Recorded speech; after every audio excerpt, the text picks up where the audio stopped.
You had one more thing on. The note that I have at the end is just an FYI about some work that we're having a firm from Storm Lake do, particularly in our middle school and high school. We just are loaded with technology. We've added lots of our laptop computers and desktop computers, and we just really need some technical help with that. So we'll start to see just a bill occasionally from Revenue because they'll provide us some of the technical assistance that we need with technology. So, what do they do that doesn't? I mean, well, for one thing, they provide additional time because she's at 4 buildings. We have tripled the number of computers in 3 years, and we're trying to provide time for her to do some integration with teachers so that she can sit down and teach teachers as well as be in the classroom the first time that they're doing it sometimes, particularly at the elementary and middle school. But there are some of the pieces of just the real technical part of it that she doesn't have a skill. We've never sent her for training, and that's Revner's work is just IT work.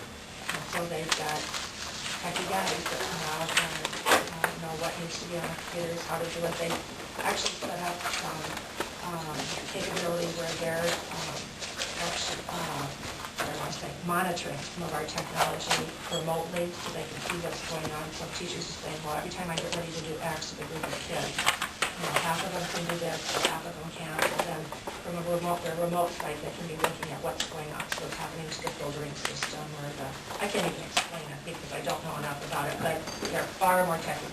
Remember, she's the technology coordinator, but she's a teacher. Okay, so that was really her background. But these guys are IT guys.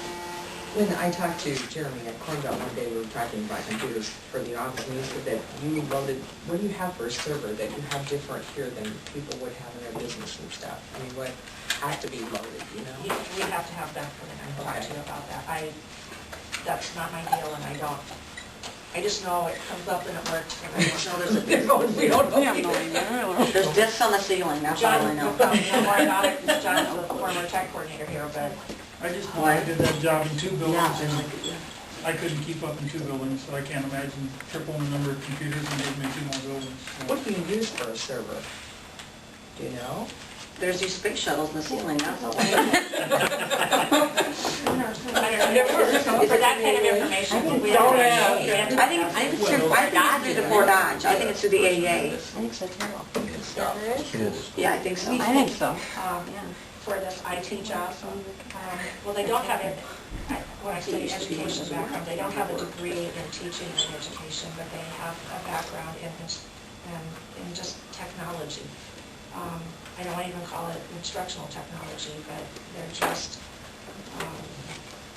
they have technical skills that the typical tech coordinator in school has education background and happens to be a little geeky and techy with it versus the person who just goes to a technical school to learn about computers and technology and software and viruses and filters and that sort of thing. So who hosts your website? I guess I'm still trying to get back to AEA. Okay, because I'm looking at it, the space shuttle, trying to figure out where we are with some of this stuff.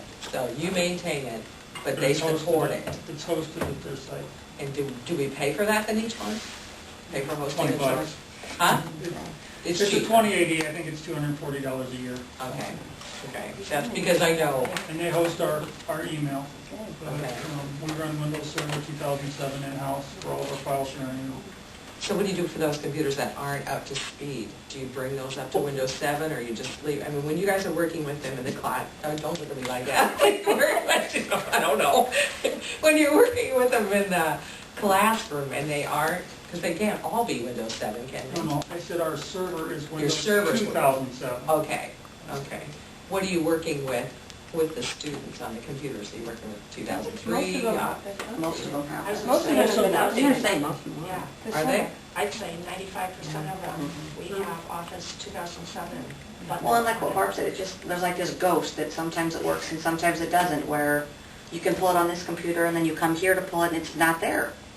I mean, there's just a really bad there's example mystery that, stuff going on. But when I was a family concern summer science teacher, and we'd have 15 sewing machines.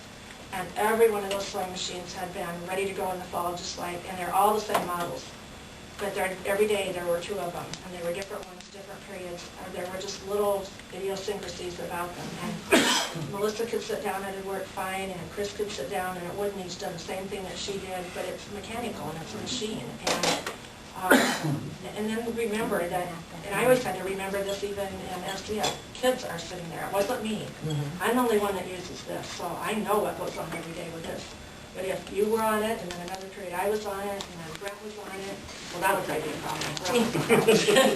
That might be good. Those are